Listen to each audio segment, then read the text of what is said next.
Hello students, हम परिवार का वर्गीकरण देख रहे हैं और परिवार के वर्गीकरण में आज हम दूसरे मोड़ पर है। पहली कक्षा में हमने परिवार के वर्गीकरण के 3 आधार देखे, जिन 3 आधारों पर परिवार का वर्गीकरण हुआ है या होता है। अब उसके आगे के आधार देख रहे हैं हम, उसके आगे के 5 आधार।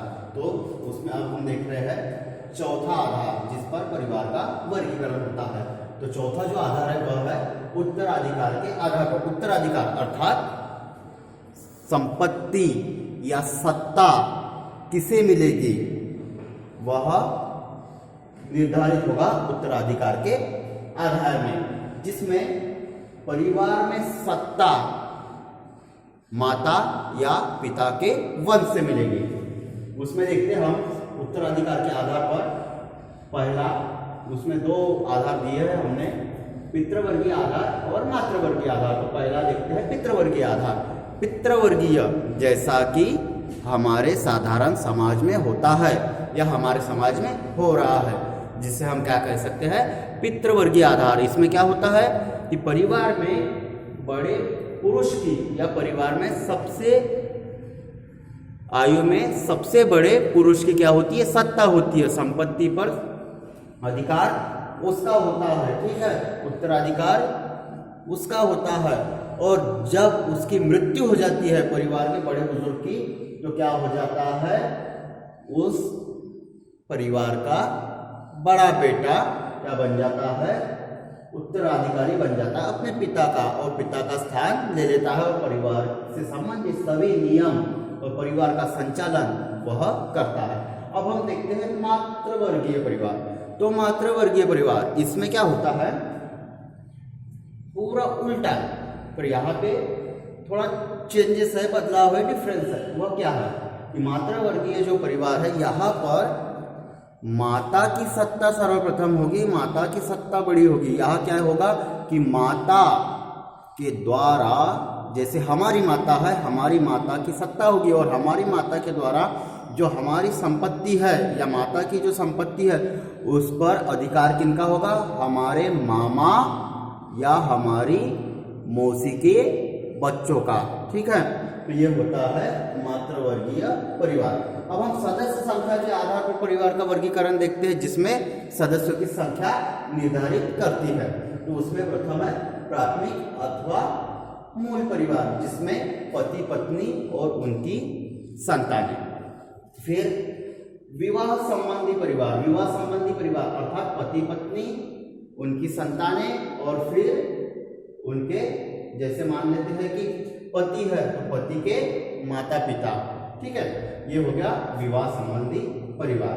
फिर संयुक्त परिवार। संयुक्त परिवार बड़ा परिवार होता है, जिसमें पति पत्नी, उनके पति के जो पति पत्नी है उसमें पति के माता पिता, पति के चाचा चाची, ठीक है, पति के हो सकता है ताऊ ताई है तो वो भी, और उनके भी संतानें, उनके विवाह हुए तो उनकी पत्नियां और उनकी भी संतानें। ठीक है, ऐसे मतलब 5-6 नहीं कह सकते हम, 3 से 4 या हो सकता है 5 श्रेणी के नातेदार एक साथ रहते हैं। ऐसे परिवार को हम क्या कह सकते हैं, संयुक्त परिवार। फिर विस्तृत परिवार। अब ये इससे भी बड़ा है, संयुक्त परिवार से भी आकार में बहुत बड़ा है।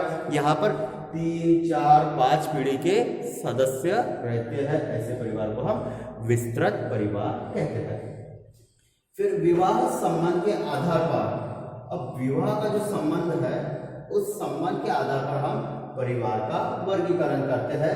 तो उसमें एक विवाही परिवार अर्थात एक ही स्त्री या पुरुष से विवाह किया जाता है, ऐसा परिवार जिसमें एक पुरुष की एक ही पत्नी हो, एक स्त्री का एक ही पति हो और उनकी संतानें।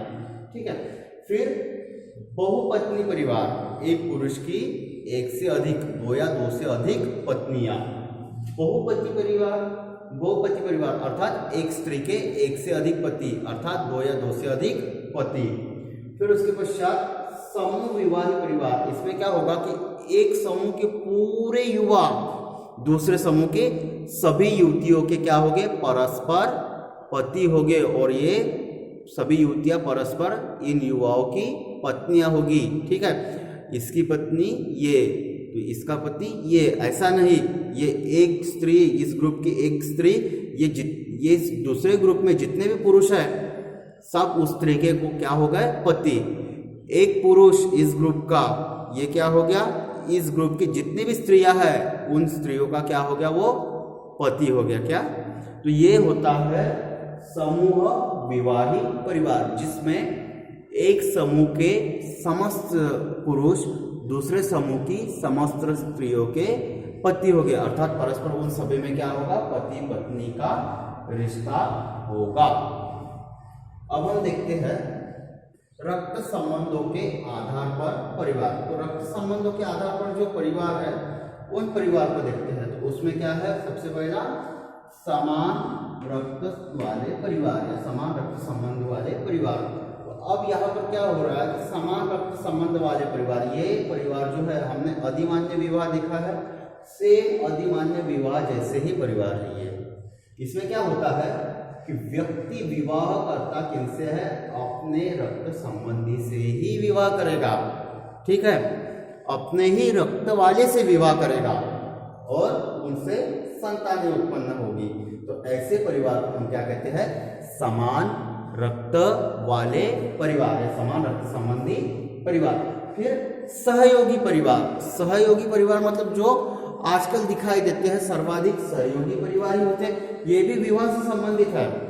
तो सहयोगी परिवार में क्या होता है कि पति और पत्नी दोनों का खून या दोनों का रक्त एक नहीं होता, दोनों अलग अलग परिवार से होते हैं और दोनों अलग अलग परिवार से होकर क्या करते हैं, परस्पर विवाह करते हैं और इनसे संतानें उत्पन्न होती है।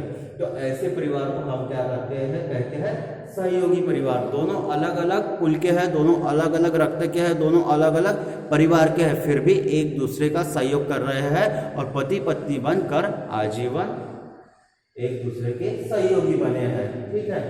तो ये होता है सहयोगी परिवार। फिर उसके बाद जन्म या संतानोत्पत्ति के आधार पर परिवार। तो ऐसा परिवार जिसमें क्या आधार है, जन्म या संतान उत्पत्ति, अर्थात जन्म ही कह सकते हैं हम इसे। तो अब यहाँ पर जन्म और संतानोत्पत्ति, यहाँ पर तो एक ही आशय है, पर अगर हम इसके प्रकार देखें तो ये दो है, जन्म परिवार और संतानोत्पत्ति परिवार। यहाँ पे थोड़ा कंफ्यूज नहीं होना कि जन्म भी वही है और संतानोत्पत्ति भी वही है। अब यहाँ पर आपका कंफ्यूजन मैं दूर कर देता हूँ। जन्म क्या हुआ कि हमारा जन्म हुआ, ये हमें पता था क्या, किस क्या होने वाला है या किस परिवार में होने वाला था, यह हमें मालूम था नहीं, ठीक है। हमारे नियंत्रण में था नहीं, नियंत्रण में होता तो हम हमारी मर्जी से उस परिवार में जन्म ले सकते थे, परंतु ऐसा नहीं था।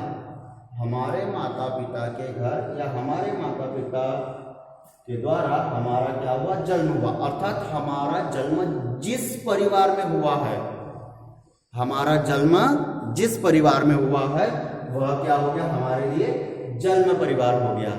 यह जन्म परिवार हमारे इच्छा पर निर्भर नहीं है, ठीक है, इसके हम जन्म से सदस्य हुए हैं, ठीक है। ये हमारे माता पिता के कारण हमारा इस परिवार में जन्म हुआ है। अब उसके पश्चात संतानोत्पत्ति परिवार। संतानोत्पत्ति परिवार अर्थात यह क्या होगा कि हम विवाह करेंगे और हमारे विवाह के पश्चात हमारे जीवन साथी और हमारे मिलन से जो संतान उत्पन्न होगी, ठीक है, फिर वह जो परिवार होगा, हमारे जीवन साथी और हमारे बच्चे, क्योंकि हमारे बच्चे हमारे जीवन साथी और हमारे द्वारा संतानोत्पत्ति के कारण जन्म हुए हैं। तो ऐसे परिवार को हम क्या कहते हैं, संतानोत्पत्ति परिवार।